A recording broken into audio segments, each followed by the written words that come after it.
adalah gembalaku, takkan kekurangan aku.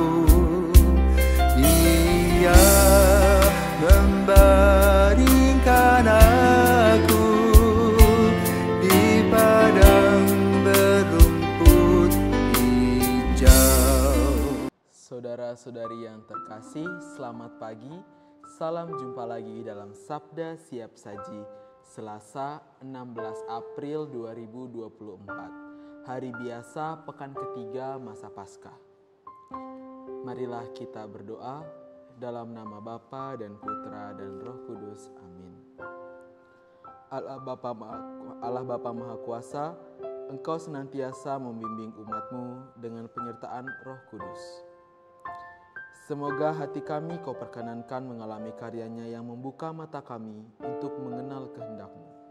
Dengan pengantaraan Yesus Kristus Putra-Mu, Tuhan kami, yang bersama dengan Dikau dalam persatuan Roh Kudus, hidup dan berkuasa, Allah sepanjang segala masa. Amin. Inilah Injil Yesus Kristus menurut Yohanes. Dimuliakanlah Tuhan. Yohanes bab 6 ayat 30 sampai dengan 35. Di rumah adat Kapernaum, orang banyak berkata kepada Yesus, "Tanda apakah yang Engkau perbuat supaya kami dapat melihatnya dan percaya kepadamu?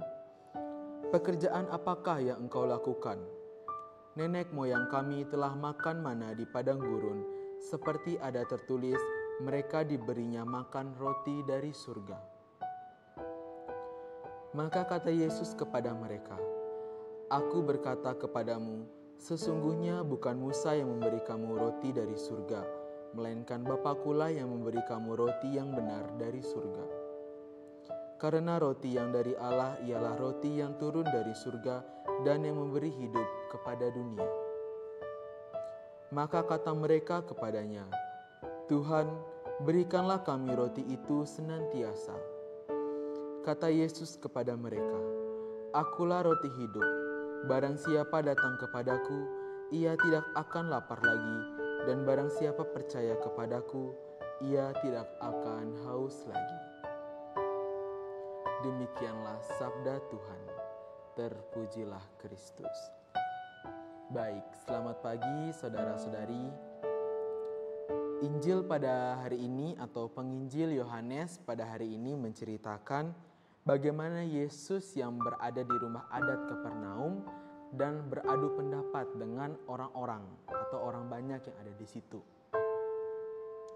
Mereka mempertanyakan bagaimanakah mereka bisa percaya kepada Yesus, karena mereka tidak pernah melihat kuasa yang Yesus lakukan.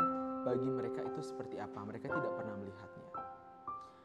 Nah, sebenarnya yang Yesus ingin tekankan kepada kita ialah kita sebagai umat Katolik harus menyadari bahwa kasih Allah itu sebenarnya sungguh besar walaupun tidak kelihatan. Kita sendiri itu kurang menyadari bahwa kasih Allah itu benar-benar hadir dalam hidup kita melalui keluarga, teman, orang tua, sanak saudara, dan lain-lain. Sebenarnya itu semua kasih Allah yang sungguh besar adanya bagi kita sendiri. Tetapi kita masih sering mempertanyakan seperti orang-orang pada Injil pada hari ini. Kita masih mempertanyakan, di manakah kuasa Tuhan? Di manakah Allah itu? Padahal setiap hari Allah selalu menyertai kita. Tetapi hati kita lah atau perasaan kita lah yang masih beku, yang masih kaku. Sehingga kuasa Allah yang sebesar itu tidak bisa kita lihat. Kita harus action secara nyata dulu, baru kita percaya. Seperti orang-orang ini, itu adalah sifat asli manusia. Ketika kita tidak melihatnya, kita tidak akan percaya. Tunggu kita benar-benar merasakan, tunggu kita benar-benar melihat, barulah kita percaya. Maka dari itu mereka bisa menyimpulkan bahwa yang memberi mereka makan di padang gurun itu adalah Musa. Nah, sebenarnya yang memberi mereka makan di padang gurun itu adalah Allah melalui perantaraan Nabi Musa. Tetapi yang mereka melihat adalah Musa. Maka dari itu mereka bisa menyimpulkan bahwa yang memberi mereka makan adalah Musa. Sebenarnya pemikiran kita sebagai manusia itu sangat sempit mengenai hal ini. Itulah sifat kemanusiaan kita yang sangat melekat dalam diri kita. Kita tidak percaya apa yang tidak kita lihat, padahal sebenarnya kita bisa merasakan hal tersebut. Sebenarnya kasih Allah itu juga seperti udara. Udara itu sangat luas dan sangat banyak. Kita bisa merasakannya tapi kita tidak bisa melihatnya. Tetapi kita sering mencari di manakah keberadaan udara tersebut berada. Maka dari itu saya menekankan kepada kita semua bahwa marilah kita membangun mindset kita, membangun pikiran kita bahwa sebenarnya kasih Allah itu sudah cukup besar dalam diri kita hari ini. Hingga detik ini Allah masih memberikan kita kehidupan. Yesus juga menekankan bahwa dialah roti hidup. Dialah roti yang turun ke dunia untuk menyejahterakan kita umat manusia. Ialah roti yang diutus Bapa. Melalui roti tersebutlah kita bisa mendapatkan penyelamatan, pembaruan hidup. Kita yang dari awalnya manusia lama yang jatuh dalam dosa, akhirnya diperbarui lagi melalui roti tersebut dalam perjamuan Ekaristi yang sering kita terima setiap harinya.